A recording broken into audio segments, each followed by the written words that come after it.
বাংলাদেশে তেল সংকটের গজব, পেট্রোল পাম্পে ড্রাইভারদের হাতাহাতি উত্তেজনা ছড়াচ্ছে বিভিন্ন এলাকায়। News report. বাংলাদেশের বিভিন্ন এলাকায় হঠাৎ করে তেল ও জ্বালানি নিয়ে উত্তেজনা দেখা দিয়েছে। গজব ছড়িয়ে পড়েছে যে পেট্রোল ও অকটেনের সরবরাহ কমে যেতে পারে। এই খবর ছড়িয়ে পড়ার পর অনেক জায়গায় পেট্রোল পাম্পে দীর্ঘ লাইন তৈরি হয় এবং ড্রাইভারদের মধ্যে ধাক্কাধাক্কি, হাতাহাতি, এমনকি মারামারির ঘটনাও শোনা গিয়েছে।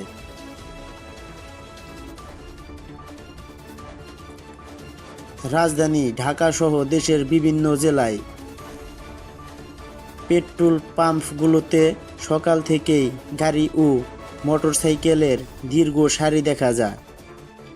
অনেক চালক অভিযোগ করেছেন, দীর্ঘ সময় অপেক্ষা করেও তারা জ্বালানি পাচ্ছেন না।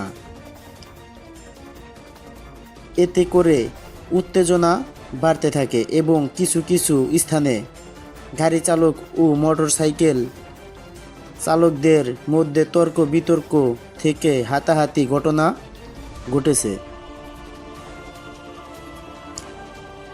পাম্প মালিকদের দাবি, জ্বালানি সরবরাহ পুরোপুরি বন্ধ হয়নি, তবে চাহিদা হঠাৎ বেড়ে যাওয়ায় সাময়িক চাপ তৈরি হয়েছে।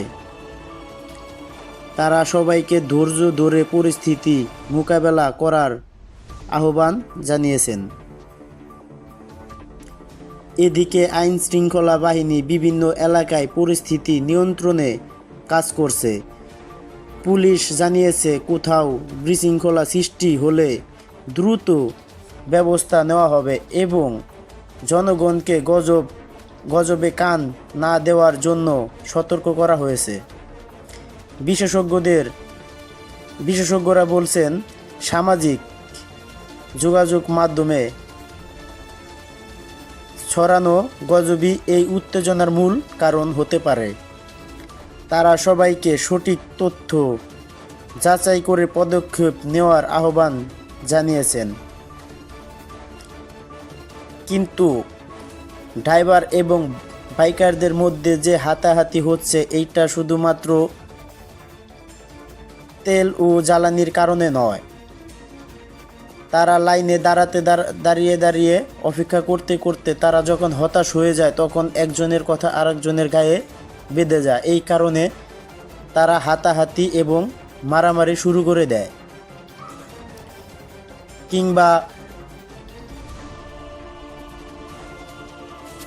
আরও দেখা গিয়েছে, তারা লাইনে দাঁড়ানোর সময় একজন আরেকজনকে টপকে গিয়ে সিরিয়াল ভঙ্গ করার কারণেও তাদের মধ্যে হাতাহাতি এবং মারামারির সৃষ্টি হয়েছে। এখানে আইন শৃঙ্খলা বাহিনী জানিয়েছেন, আপনারা তেল ও জ্বালানি সবাই পাবেন, কিন্তু একটু ধৈর্য ধরতে হবে এবং এই সমস্যাটার মোকাবেলা আপনাদের সবাইকে ধৈর্য সহকারে করতে হবে। আপনারা যদি বিশৃঙ্খলা সৃষ্টি করেন, তাহলে আমরা আইনগত ব্যবস্থা নিতে বাধ্য হব। ধন্যবাদ সবাইকে।